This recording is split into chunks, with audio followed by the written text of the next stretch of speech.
Bom, agora nós vamos continuar a nossa conversa sobre as contribuições da estimulação magnética transcraniana para os conhecimentos de neurofisiologia. Vamos falar sobre a estimulação magnética transcraniana e o aprendizado motor. Há estudos bastante interessantes, como o de Pascual Leone, por exemplo,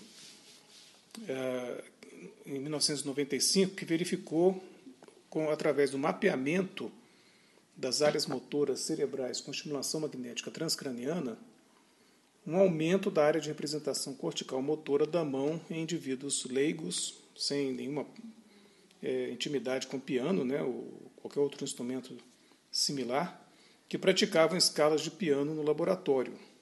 Eles observaram, então, que a representação cortical da área motora da mão aumentava quando esses indivíduos praticavam as escalas de piano no laboratório. E, de maneira interessante, quando eles deixavam de fazer os exercícios, reexaminando essas áreas corticais, verificava-se que a representação cortical retornava ao tamanho original, uma vez abandonados esses treinamentos. E mais interessante ainda, observaram que ocorria também um certo aumento da área de representação cortical da mão, mesmo quando os voluntários apenas imaginavam exercícios de piano sem executarem na vida real esse treinamento. Um trabalho na mesma linha também do próprio Pascual Leone, juntamente com Fernando Torres, foi feito com cegos leitores de Braille. Eles verificaram, através do mapeamento das áreas motoras com estimulação magnética transcraniana, que em cegos leitores de Braille, a área de representação cortical motora do dedo que é usado para ler Braille era sempre maior do que aquela do dedo contralateral. E, interessante, também maior do que aquela observada no córtex de cegos que não liam Braille, ou ainda de voluntários que tinham visão normal, e também não liam Braille, obviamente. Além disso, quando esses indivíduos tiravam férias de leituras de Braille, durante algumas semanas, ocorria alguma redução no tamanho da área de representação somatotópica desse dedo leitor. Então, mostrando então que o aprendizado, no caso aqui das escalas de piano ou da leitura de Braille, aprendizado motor, ele implica no aumento da área de representação cortical motora dos membros utilizados para essas tarefas. Vamos falar agora de outras contribuições à neurofisiologia. A questão da fadiga motora central. Nós publicamos esse trabalho em 1994, fadiga central, como revelada por decremento pós-exercício dos potenciais evocados motores. Em que consistiu esse trabalho? Nós verificamos que quando estímulos magnéticos eram aplicados repetidamente, havia uma tendência à resposta motora, no caso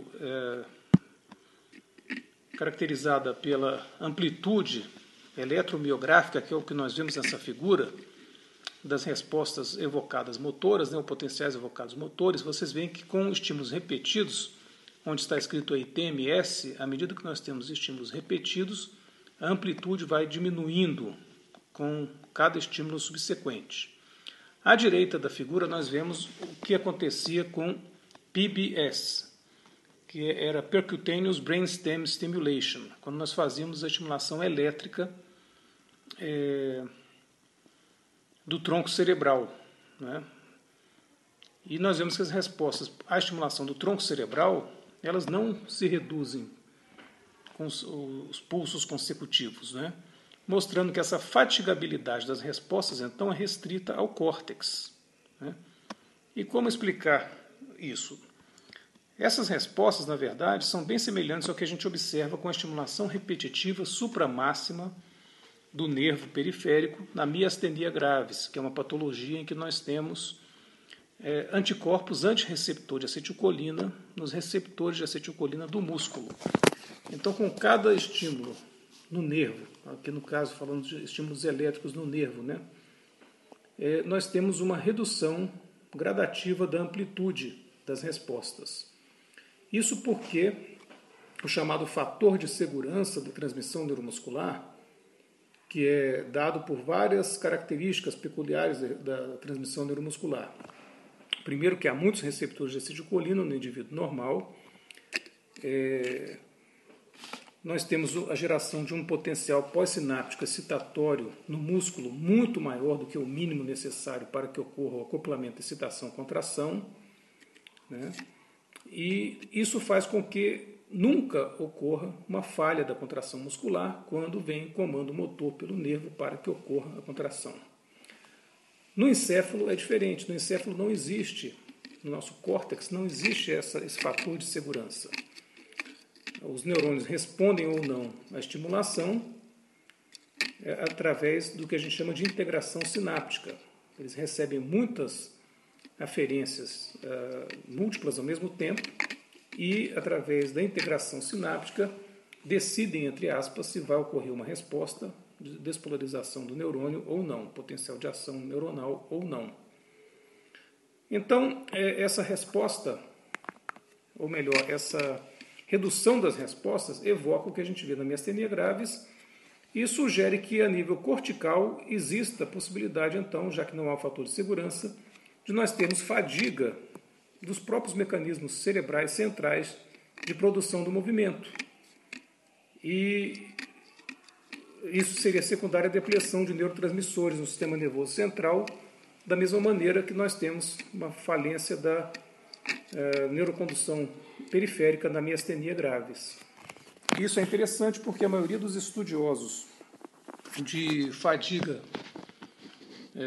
neuromuscular geralmente tende a retirar dos seus estudos os sujeitos que apresentam fadiga, não conseguem mais produzir o movimento, na ausência de sinais periféricos de fadiga muscular. Então, a ausência de acúmulo de ácido lático, a ausência de alterações significativas do pH, e fazendo isso, eles estão retirando do estudo todos os voluntários que sofreram fadiga do sistema nervoso central, como se ela não existisse. E nós, com esse estudo, acreditamos ter evidenciado que realmente existe a possibilidade de fadiga a nível central. Outro estudo bastante interessante é o estudo que nós fizemos com a estimulação magnética, no qual nós demonstramos que se você dá uma estimulação magnética priming, né, uma estimulação magnética sublimiar, que não é suficiente para produzir a contração muscular, mas essa estimulação magnética causa um certo nível de despolarização prévia do córtex motor. Os indivíduos tendem a escolher utilizar a mão contralateral, aquele córtex que já foi previamente despolarizado pelo estímulo magnético. Isso sem que eles percebam que alguma coisa os influenciou.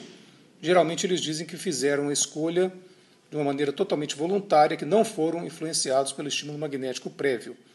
Essa é a questão interessante porque tem uma implicação filosófica que é onde fica então o livre-arbítrio, né? Mas, como no estudo de Libet, também o clássico estudo de Libet com o potencial de prontidão, essas tarefas que os indivíduos fizeram, tanto no estudo de Libet quanto no nosso estudo, são tarefas motoras sem nenhuma consequência, e, obviamente, se o indivíduo decide puxar um gatilho para atirar em alguma pessoa, o livre-arbítrio está, então, assim, em seu pleno funcionamento.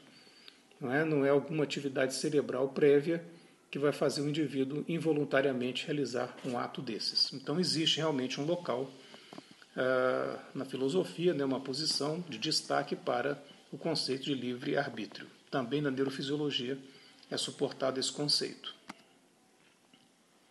Aqui nós temos o gráfico mostrando as respostas da mão ipsilateral e contralateral ao estímulo magnético prévio, apenas para fazer um priming do córtex, né? E nós vemos que nas respostas mais curtas, aqui à esquerda do gráfico, há uma clara preponderância de respostas contralaterais, demonstrando que o estímulo magnético, sim, influenciou a escolha do indivíduo de qual mão utilizar para a tarefa. Então, nós podemos dizer que a percepção do desejo de realizar um ato motor específico é precedida e possivelmente gerada por processos cerebrais que podem ser influenciados pela estimulação magnética transcraniana. No próximo vídeo, então, nós falaremos sobre as possíveis aplicações terapêuticas da estimulação magnética transcraniana. Hoje encerramos por aqui. Muito obrigado pela atenção.